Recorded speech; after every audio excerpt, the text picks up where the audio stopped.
Hola a todos. Hoy vengo a hablaros de los vatios versus la corriente. ¿Alguien puede comentar, en términos sencillos, cuál es la diferencia? He visto algunos amplificadores de alta potencia que realmente producen muy poca corriente y algunos amplificadores de muy baja potencia que producen mucha corriente. ¿Qué es más importante? ¿Vatios o corriente? Si la corriente es más significativa, ¿por qué nosotros y la mayoría de fabricantes hablamos normalmente de vatios? Ambos son realmente importantes. Los vatios determinarán qué tan fuertes sonarán nuestros altavoces.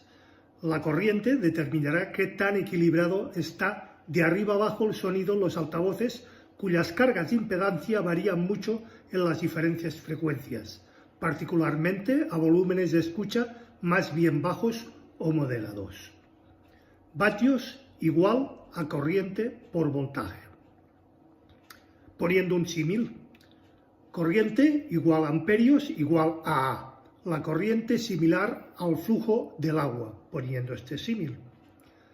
Voltaje igual a voltios igual a V. El voltaje es similar a la presión del agua, que no al flujo del agua.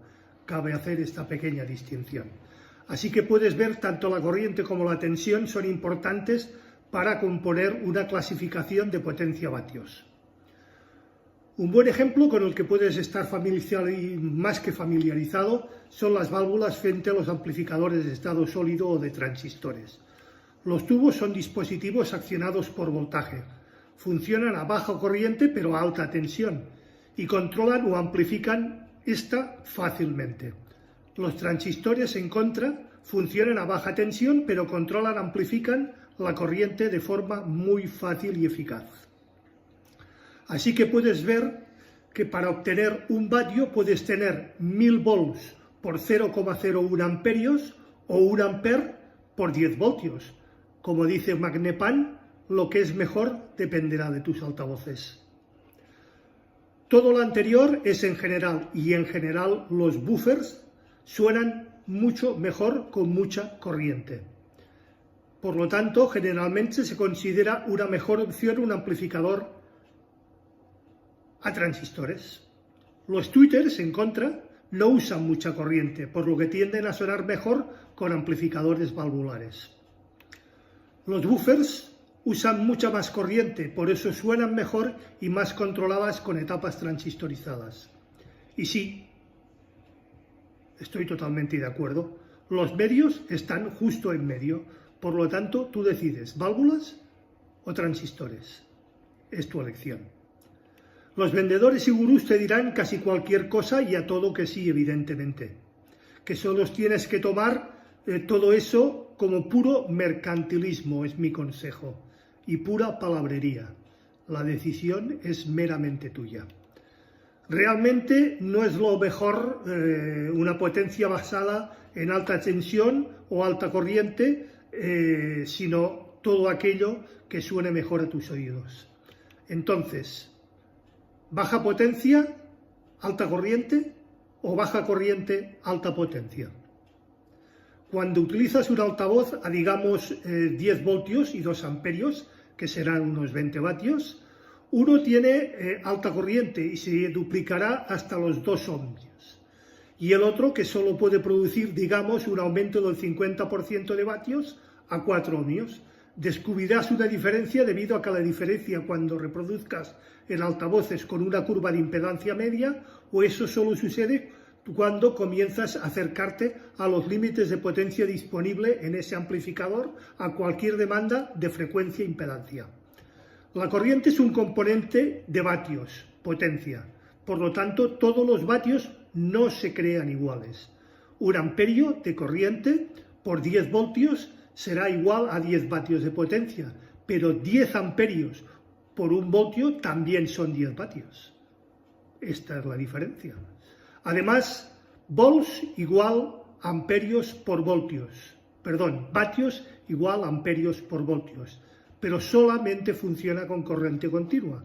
La fórmula es un poco más que complicada para corriente alterna, como es la señal de la música. La señal de música, aunque sea positivo o negativo, no es una señal continua, es una señal alterna. Pero dejemos esto de lado por ahora. La forma en que se crea la potencia será mucho mejor o peor según quien te la comente. ¿Por qué? Porque cada tipo de controlador genera una señal reactiva de vuelta al amplificador. Os prometo en un futuro post comentaros cómo afecta esto al damping factor. Cuando la señal de un amplificador mueve un cono hacia adelante y hacia atrás, por ejemplo, la acción de la bobina del cono en el campo magnético realmente genera una corriente eléctrica inversa de vuelta al amplificador. Esta corriente inversa se añade a la impedancia de carga que el amplificador ve. Lo que es crítico en la sección de amplificadores es cómo se crea esa impedancia, llamémosle fantasma. Si el amplificador ve un tipo de carga reactiva, un ejemplo sería un altavoz electrostático, necesita que sus vatios disponibles consistan de mucha corriente. Si ve una carga de tipo resistivo, como los conos, cúpulas, cintas y magnéticas o del tipo plano, necesita que sus vatios disponibles consistan en muchos voltios para superar el voltaje inverso creado por este tipo de altavoces. Voy a generalizar un poco, pero un vatio amplificado a válvulas, un circuito push-pull típico con su transformador de salida, será rico en la corriente que pueda poner a disposición para ese vatio de salida.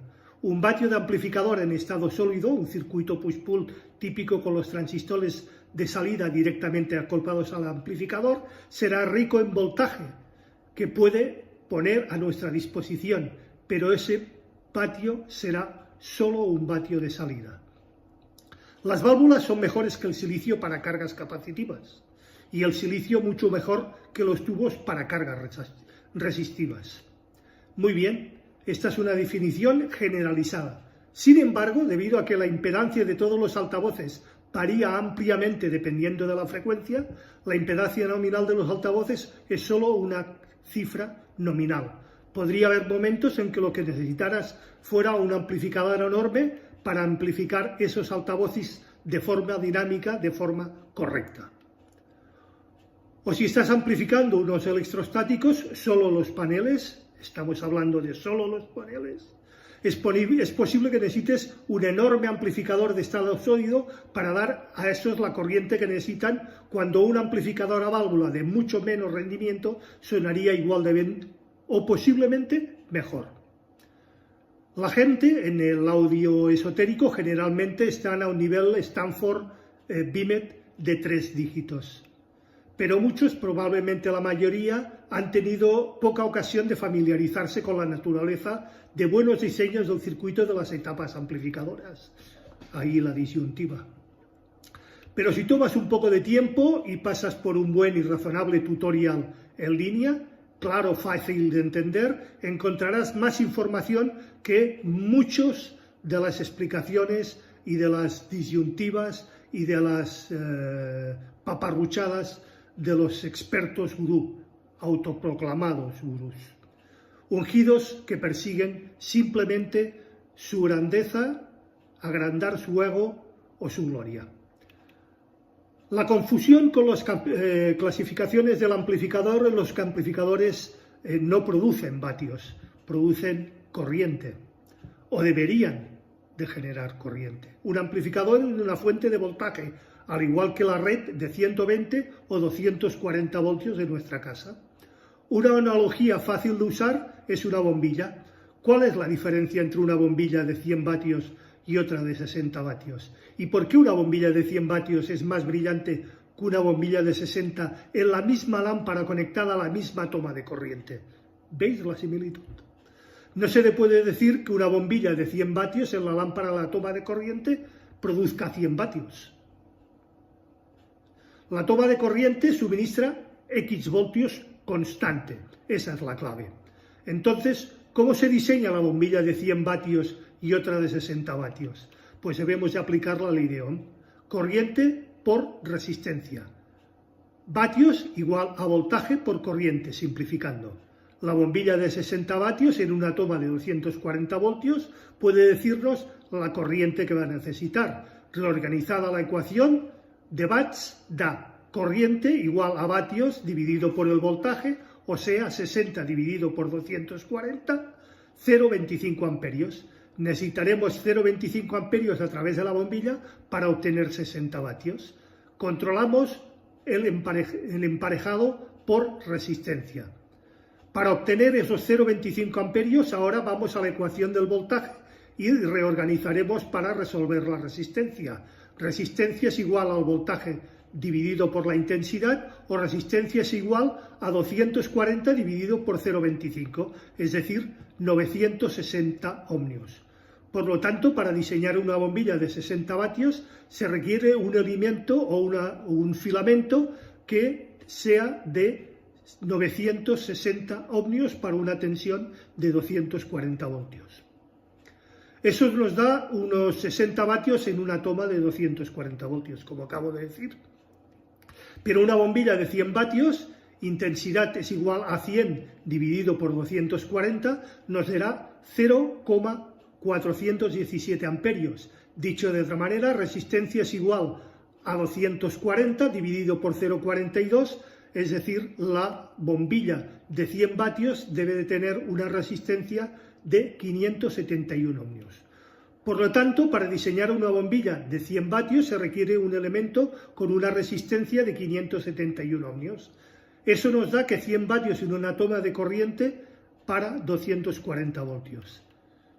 La diferencia son las resistencias de los elementos de tungsteno que hacen que a mayor corriente fluya desde su receptáculo.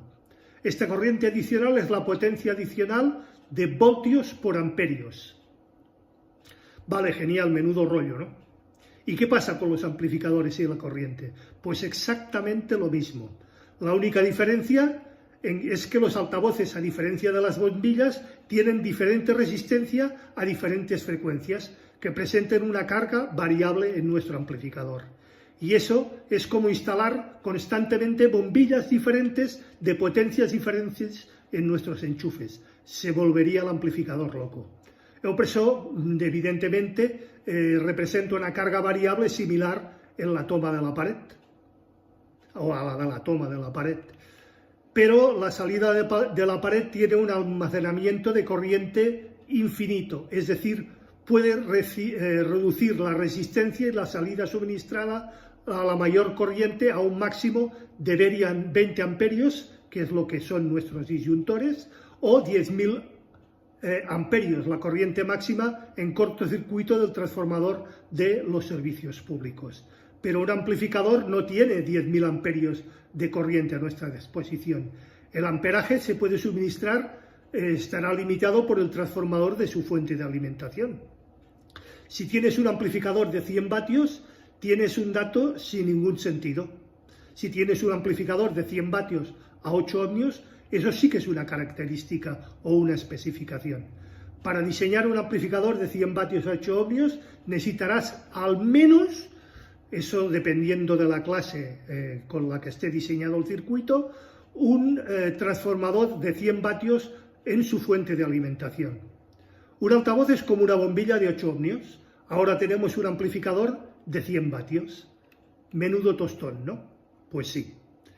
Pero recuerda que lo importante es disfrutar de la música, no estar constantemente sufriendo por si ese equipo, ese pasaje, esa pieza o ese álbum suena hoy mucho mejor o peor que ayer. Como siempre, quedo abierto a cualquier consulta, duda, aclaración, cuestión o sugerencia por vuestra parte. Será debidamente contestada. Recordad, si os ha gustado, por favor, dadle al like, es muy importante. Compartid el post, así ayudaréis a crecer al canal. Suscribiros si no lo estáis ya y acordaros de darle a la campanilla gris para que YouTube os avise de cualquier novedad dentro del canal. Muchísimas gracias a todos y nos vemos el próximo viernes en un nuevo capítulo de A las 8 estrenamos. Hasta entonces.